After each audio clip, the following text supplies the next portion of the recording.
Hi guys, our car's currently at Cupra in Slough for a recall, and we've been kindly given this lovely Skoda Enyaq as a loaner for a few days. So I thought it would be a great opportunity to do my first car review and let you know a little bit about how this car works and some of its features and how I've been getting on with it. I hope you enjoyed the video. So this is a Skoda Enyaq 85 edition. So on first impressions, when I picked it up, wasn't a big fan. Didn't really appeal to me to begin with. Looked really boxy. I know they do a coupe version of this car, which is really nice, but the hatch version, like this one here, it just really didn't appeal to me. Saying that though, having had it for a few days now, it has started to grow on me a little bit, especially in regards to practicality with the hatch. It's really good. I believe this is a standard version, but with the slightly bigger battery pack, and it's got loads of standard features, which there's so many which can't go through all in one video, but loads of standard features. It's got a few standout features as well on this one here. Apparently it's got the LED matrix headlights, which are really good when you're driving at night. Nice clear vision. Heated front seats, which I think stands on most cars nowadays, to be honest with you.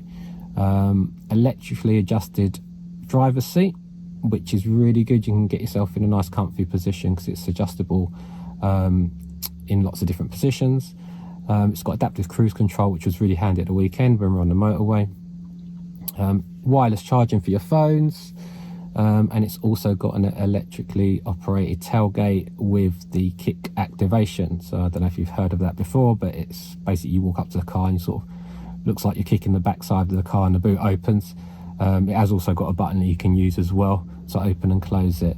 But it is very practical, I've got to say, even though the hatched version, so this one here, didn't really, on first impressions, didn't really look good to me. The practicality side of things really outweighs the looks, if I'm honest with you.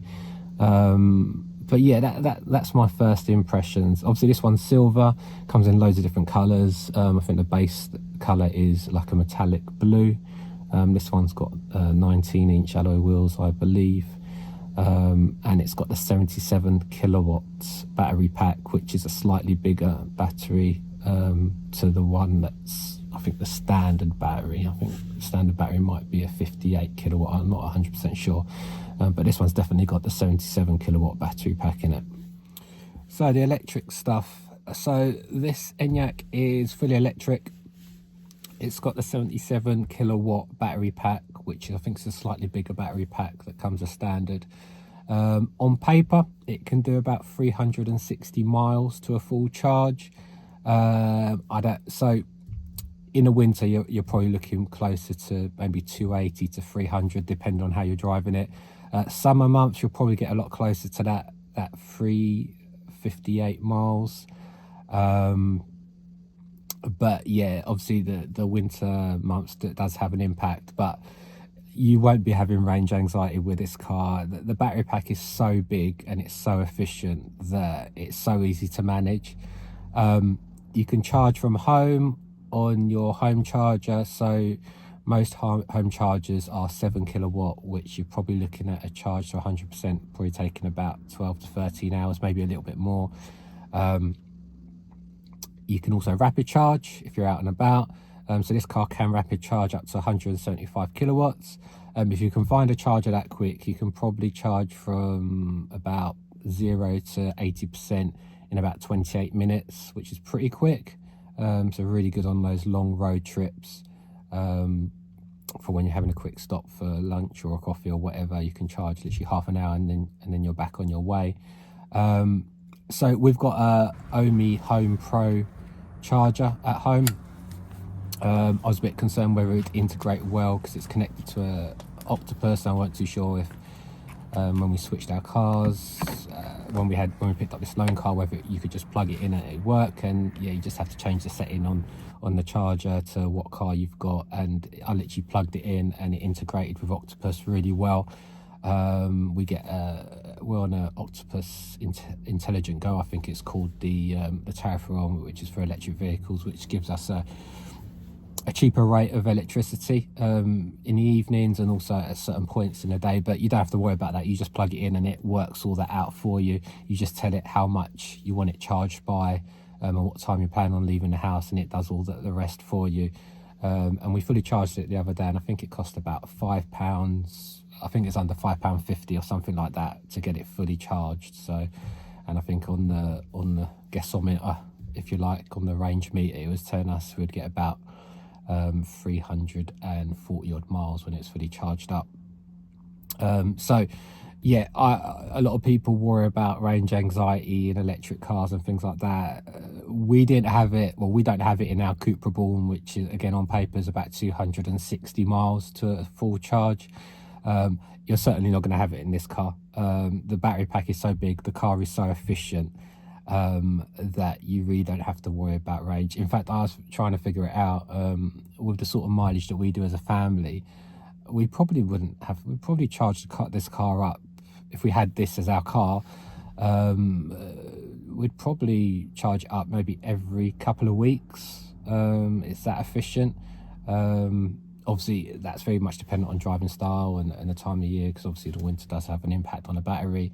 But managing it will be a piece of cake, because like I said, this battery pack is so big and it's so efficient, a car, that you don't have to worry about any of that. So onto the interior. So the interior is really comfortable. So starting off with the seats, the seats have got this leathery and material feel to them, so they're part leather, part material. They're not sports seats, but they do wrap around quite nicely, and they're really supportive.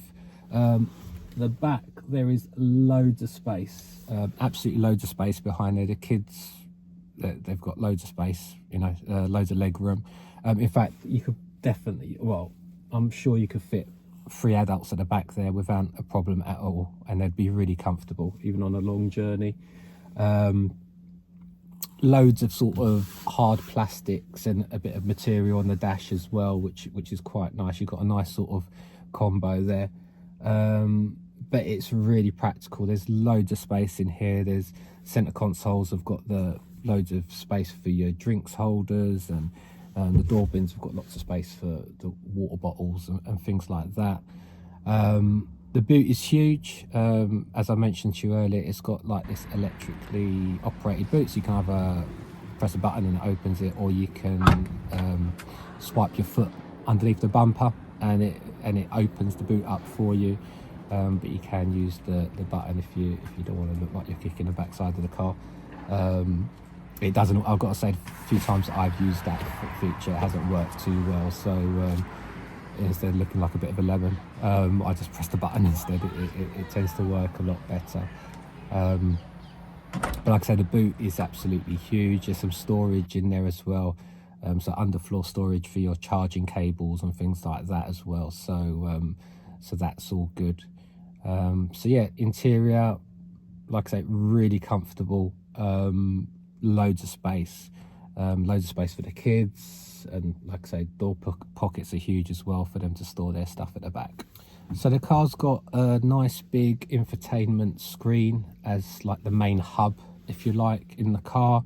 When I first saw it, I was quite interested to see how it worked, because I know Skoda, Cupra, Volkswagen, Seat, well, they're all part of the Volkswagen group, so I know that they obviously use the same parts in these cars.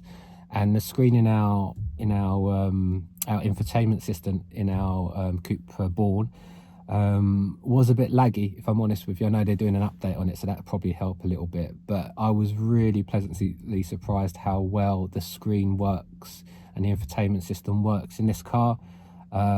It's got a nice big, I think it's a 13-inch screen. Everything works really well. It's not laggy at all. It's got its own built-in sat nav, but it's got Apple CarPlay and Android Auto.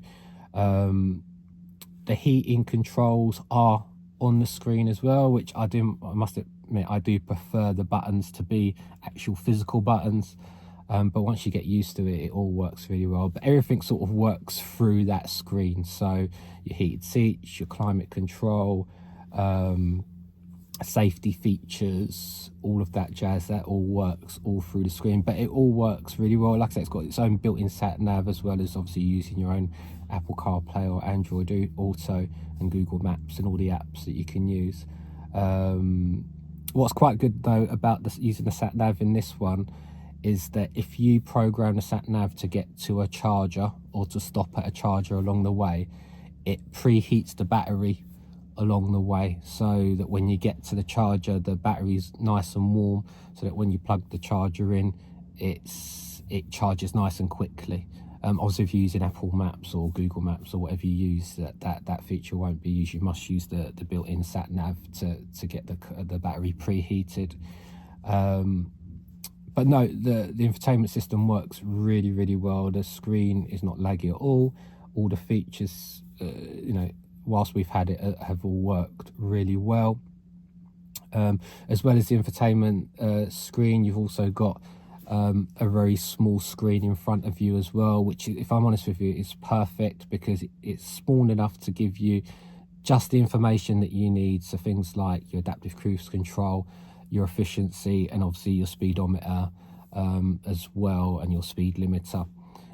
So the small screen in front of you, which I'll put a video up or I'll put some pictures up of, is really handy because it just gives you just the information that you need to see right in front of you, so you're not distracted in any shape or form. So that's all good, but it's all been well thought out.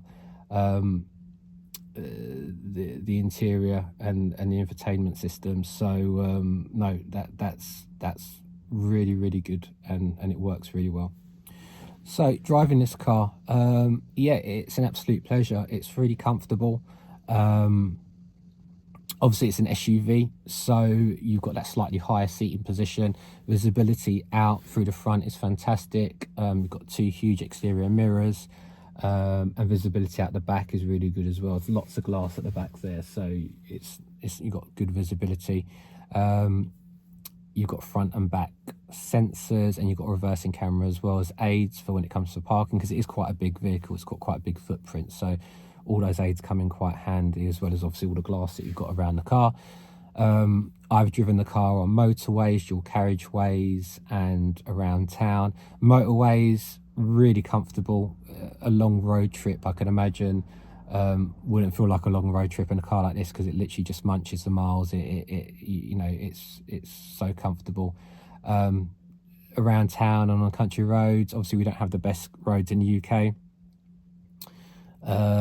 so it does handle all those bumps and lumps really well when you're driving on them. Obviously it's SUV, so when you're going around bends and corners, it can feel a little bit wallowy, but sort of, it's an SUV, so I think most SUVs feel that way anyway, all the ones that I've driven anyway.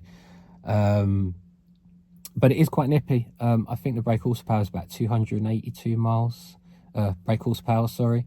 So it picks up speed really quickly. Not that you'll be looking to race anyone in this car, but you have to be really gentle with the accelerator, because it does pick up speed quite quickly. But it's nice and smooth, just like most electric vehicles. It's nice smooth power, it's instant, and like I said, especially on a motorway, that power is really handy for when you're overtaking.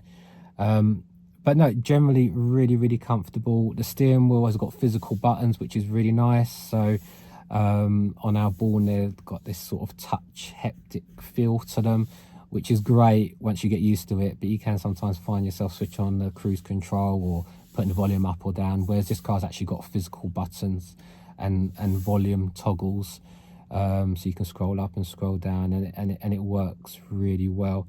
The adaptive cruise control works really well, so you literally just set it for the distance you want to keep with the car in front, and the speed you want to travel at, and it does the rest for you. But like I say, generally driving this vehicle, this Enyaq, it's a pleasure, really comfortable. Chris, my wife, has been driving it quite a bit as well, and she finds it really comfortable as well. So big thumbs up from us in regards to drive. So would I purchase a Skoda Enyaq? Yeah, probably. I'd probably look at the slightly higher spec version, because I do think the exterior of the car is a little bit bland for my liking. Saying that though, the interior more than makes up for it, as it's so comfortable and such a nice place to be, and it's really practical as well. So maybe a slightly higher spec one with slightly different wheels maybe, or body styling, and definitely the coupe version really appeals to me. But generally, really nice car, really comfortable. I think the key word here, or two key words are practicality and comfort, and you get both of those with this. So if I was to go for one of these, just maybe one with slightly nicer spec of the exterior maybe, but everything else as it is, because it all works really well. So that's my review of the Skoda Enyaq 85 edition. Hope you liked it, hope you found it helpful. Feel free to like or comment or all of that jazz. I might do another review of our own car when we get it back. But yeah, I hope you enjoyed the video and I hope you found it helpful. Bye for now.